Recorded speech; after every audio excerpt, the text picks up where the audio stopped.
Why, hello everybody, and it is a beautiful Friday out.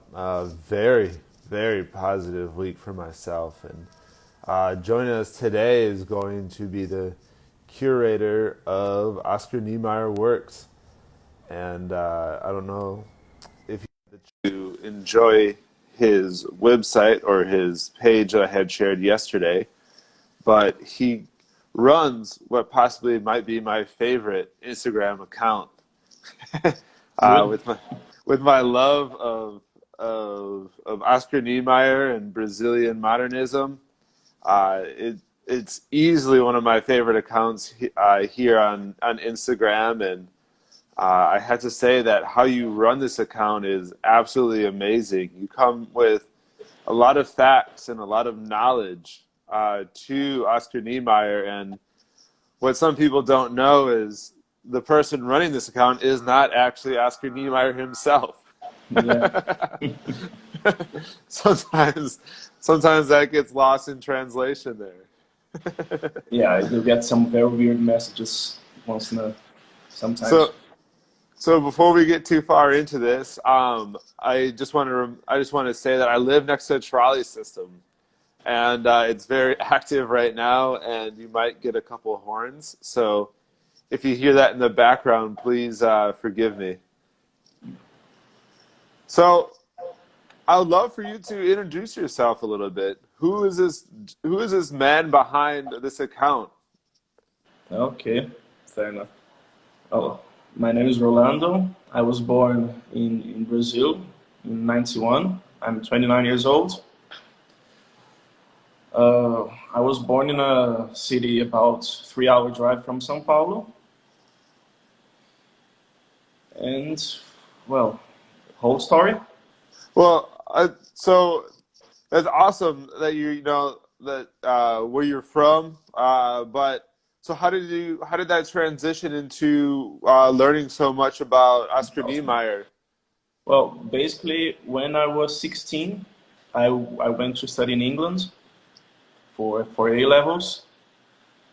I ended up spending 6 years there in general. And I remember when I first arrived there, I started reading a bit about Brazilian history and trying to get a sense of uh, great stuff that Brazil had produced in general. So, the English people can be very proud of their heritage. So I had to back me up. So I started reading about many biographies, and Niemeyer's was one of them. And I don't know, the interest sort of took off from there. I started reading pretty much I could find on him on the internet, and when the internet wasn't enough, I went for the books, and after the books, I went after the books that were out of print, and that was actually quite interesting because at the time I was just getting into university, but I've always focused on maths and physics and engineering. So in the end, I did go to mechanical engineering. I got my undergraduate from the University of Bath. I graduated in 2013. I came back to Brazil then to work here, and I spent 2 years working as an engineer, interesting enough in a building designed by Oscar Niemeyer. But by then I was already deep into architecture. I mean, if I left engineering in 2015, I had started the Oscar Niemeyer account in 2013. So by the time I decided to go into architecture and then I enrolled in the first year of Mackenzie University in São Paulo, I was, sorry to say, but very ahead of my classmates. So that So happened. so So going back. basically, I got into architecture because of my love of Niemeyer. It wasn't the other way around.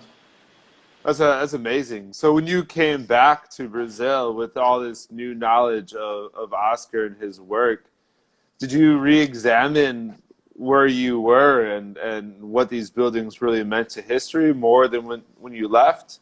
Definitely. When I went to England, well, I mean, I was 16 years old and I knew who he was. Every Brazilian knows who he is. But when I came back, I had studied his work deeply. And this is something that I always say to anyone who asks me about these things, is that the sense that I got and the reason why I went deeper into Niemeyer is because I always found uh, a contrast between the reason why he became famous in the first place in the 1940s and the 1950s and why he's famous now.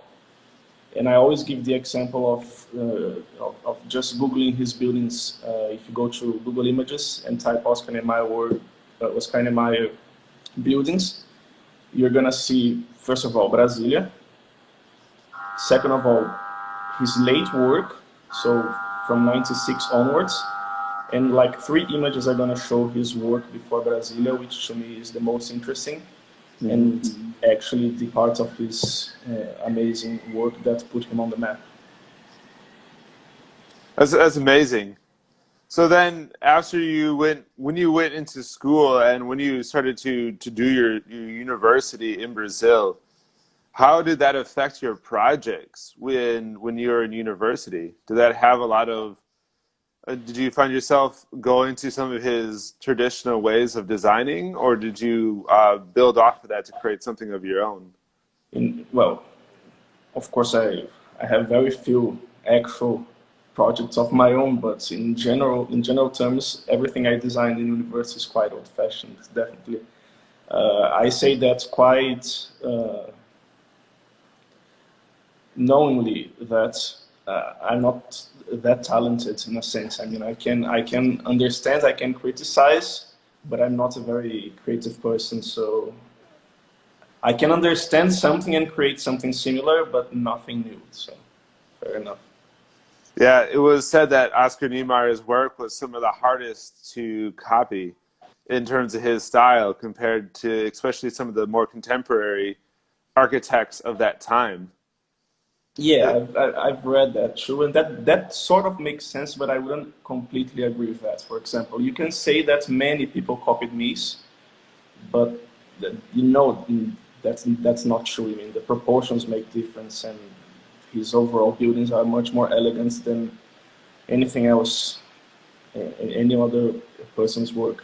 And with Niemeyer, it's sort of the same. If you understand his uh, composition techniques, especially from the period from the 40s to the 70s, it's not quite difficult to design in the way he did.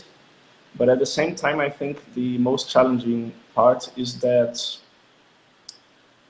yes, the the drawing parts. I don't know how to say that in English, but the difference between designing and making the geometry. I don't know.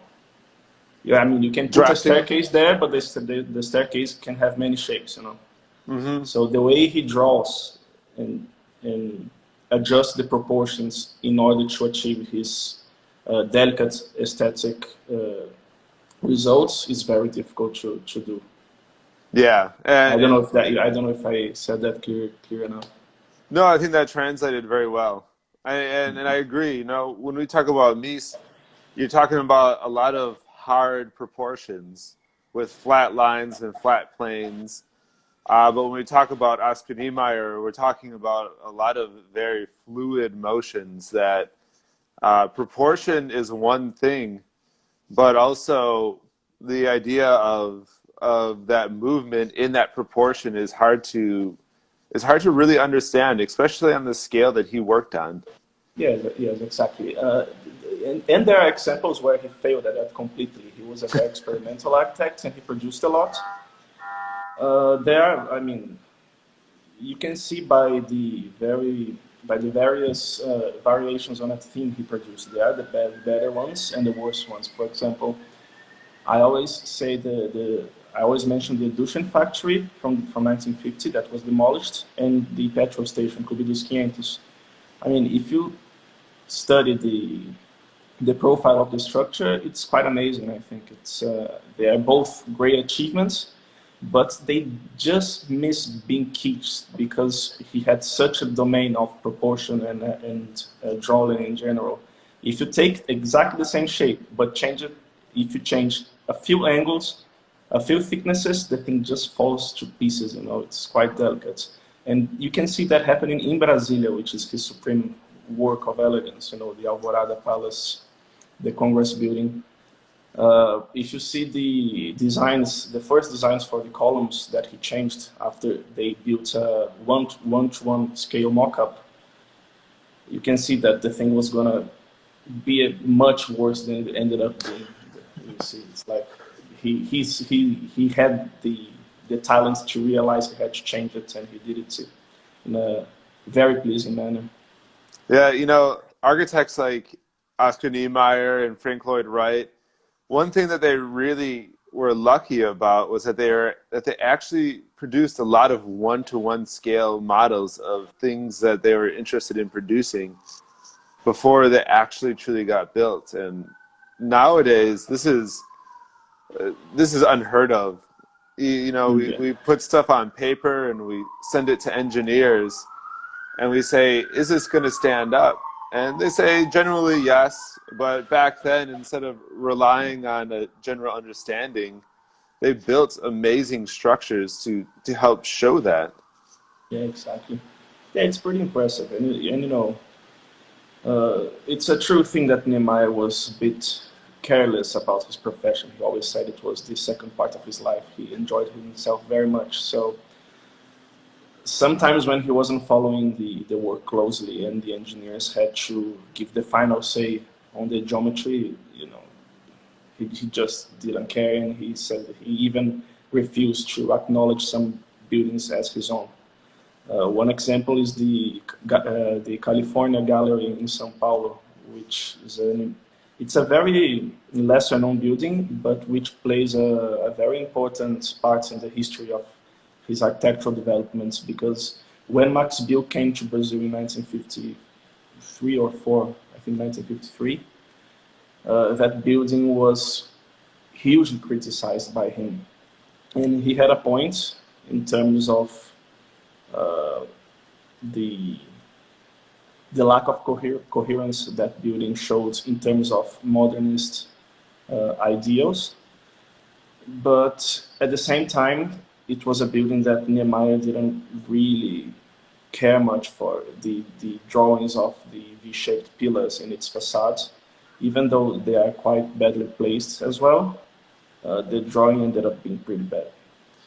Yeah, and I know that's one thing that plagued his career at the end, was the fact that he had to show the world that he was actually involved in his work, because he had kind of hit a little bump in the back years of his life where people were like, well, we're going to pay him to do this commission, but how much is he actually going to work on it? Well, basically, he came back to Brazil from his self-imposed exile in 1985. Definitely, he settled back here in '85, and he was sort of forgotten by then. He had some big projects, such as the National Hotel in Rio, but generally he came back to the spotlight after he designed the Niterói Museum, Hmm. and after that, as he aged and everybody wanted to have a building by him in their town, he started to get many commissions, even when he wasn't that much involved. I mean, if he wasn't very much involved in the 50s, you can imagine in the 2000s. And another question which bothers me deeply is the fact that many of his commissions from this period happened because in Brazil there's a law that you don't need to go for a public bidding if the person has superior knowledge of the arts, which Niemeyer does. So basically, it was an excuse for flagrant corruption. Which is very Brazilian. Yes, exactly. So, kind of moving on to this account, you've done such a great job on just being a source of information for so many people. How has this account changed you, and how much has this account changed the knowledge of his buildings? I know that you've actually had the chance to talk with some government officials on ways to maintain and maybe restore some of his projects. Am I correct? Yeah, it's I mean, the account for me, besides being a huge pleasure, quite literally opened many doors. I was able to visit many buildings to which I wouldn't have access otherwise.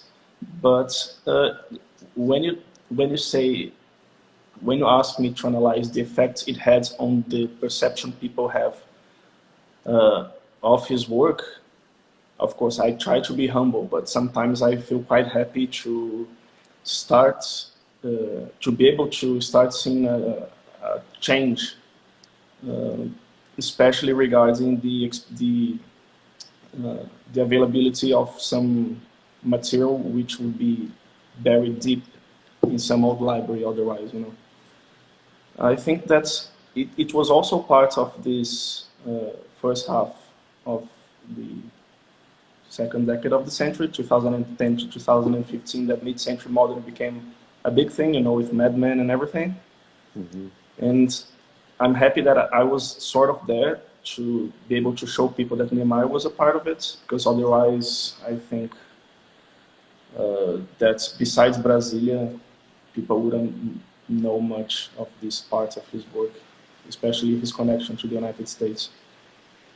Yeah, I mean, greatly forgotten about, which would have been horribly sad because he is as much as a modernist movement as any of them, even though his designs look quite different than most of them. Yeah. Have No, I mean, I would be safe to say that if you name the five most important architects of the 20th century, Gropius, Corbusier, Mies, Frank Lloyd Wright, and Niemeyer, sincerely. I mean, there's Alto too, but I think because of the dimension of the country and the importance that was given to architecture regarding national identity, he would take the edge. do you, I know this is a question I didn't really ask you before, but do you see Brazil taking any steps to preserve his buildings in a better way? Well, yeah, yes and no at the same time. I mean, of course, and that's not even a case only in Brazil. Historic, historic heritage is never a priority, and that can assume some very serious measures down here. But there are some of his buildings which are pristinely taken care of by the state. There are some which are pristinely taken care of by their owners. But at the same time, you have the problem with canoas, which even though I've been speaking to the foundation about that, we still have some disagreements on how they've been handling the restoration. But I do believe there's much more to be done. Sometimes I think that I should actually try to get into uh, designing, working on preservation plans for his buildings, particularly because there are some very unique characteristics for each one of them that sometimes I think are overseen. Yeah, yeah, and unless you're truly educated on the importance of it, you are a true historian. You understand and you know in depth what is important, and that is something that most people are not. So when you say those small details, those are some of the most important details Yeah. of that building, and that's amazing. Have you noticed support from Instagram to help push this idea of preservation? Yes, I've had the help of many people actually, and together with the Instagram account, of course, the fact that I actually went into university, into architecture university, and that I was within an institution helped me project the message further. Of course, there's a long way to go. I'm still an undergrad, but yeah, I'd say that in an overall sense, the social media connections proved quite interesting in that aspect. We haven't quite gotten there yet, but even regarding fundraising and things like this, Instagram made it much more real in a sense. Yeah, it's an amazing platform that you've proven is much more than just showing off yourself and become Yeah, exactly. popular. Taking photos of yourself on the beach, uh, and you showed that the power that it can have by creating awareness and also creating a community around it to help do something bigger. And your account and many other accounts, that share those special places really show the power and the goodness that can come out of Instagram. So Definitely. I really applaud you for taking the time, because the time that you put into it is not just a second a day. It's years of knowledge, and Yeah, then it took a while. yes, and then to one simple post probably takes you a good amount of time just to get it ready and to get it out and publish it. So, from me to you, I really appreciate all the work that you're doing and that you have done for this account, and for the education that you shared with everybody. Yeah, So, thank you. I also have to thank you for your interest in Brazilian architecture. I mean, it's not very often that we see Americans going to Brasilia for the architecture. I really hope that's going to be more common soon. And as well, again, Instagram has been helping with that, even with my connections with people in Docomomo US and other institutions. Things certainly get easier. yeah, I really have to say that when I went to university in 2014, I had one project, and my teacher, we picked we were assigned an architect, and mine was Oscar Niemeyer. And after I did that assignment, my whole life just absolutely changed for the better. And that's when I found your account, and that's when I learned about all of Brazil and everything they're doing. And that was just a book of it's just that has changed my whole life, and I haven't stopped being able to explore the region, and being able to visit some of these buildings. I've never felt so much energy in my life for architecture, and I Yeah. know that Brazil is an amazing place for people to go and visit, and I can't recommend it enough. Uh, because everyone down there is just so nice, and the buildings and the architecture and the food is just amazing.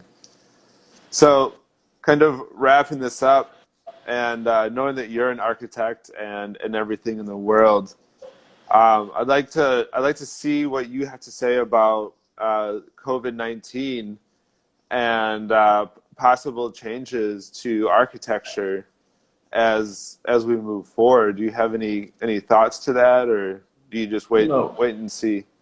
Yeah, I did give it some thoughts, and I mostly I came out blank. But what sort of, even though I didn't come up with an answer, the main point behind my thought was always technology.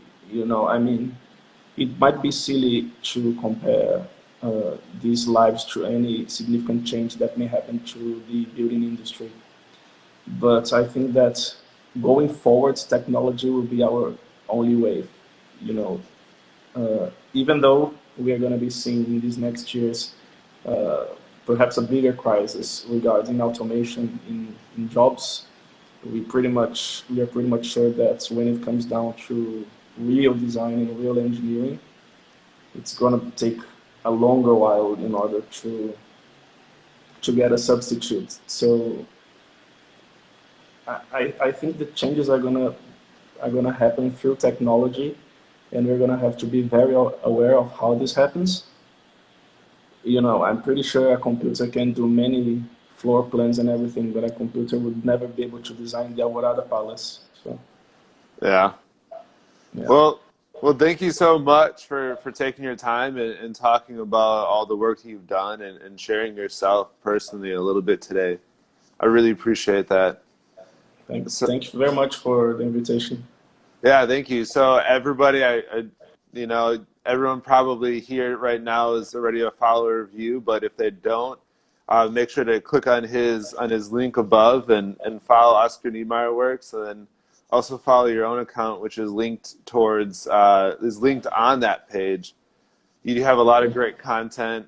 If you guys want to see amazing, amazing Oscar Niemeyer stuff and other amazing Brazilian work, I really recommend following along with you. And I can say the most gringo thing ever. Obrigado. Thank you so Thank you very much. much. Thank you. And have a great day. You too. Bye.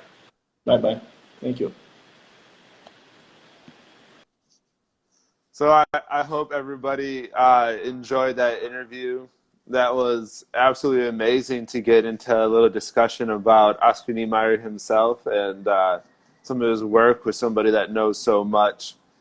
So I really want to, say thank you to Ronaldo for taking this time to do that, not only on his page, but also today and taking the time to talk.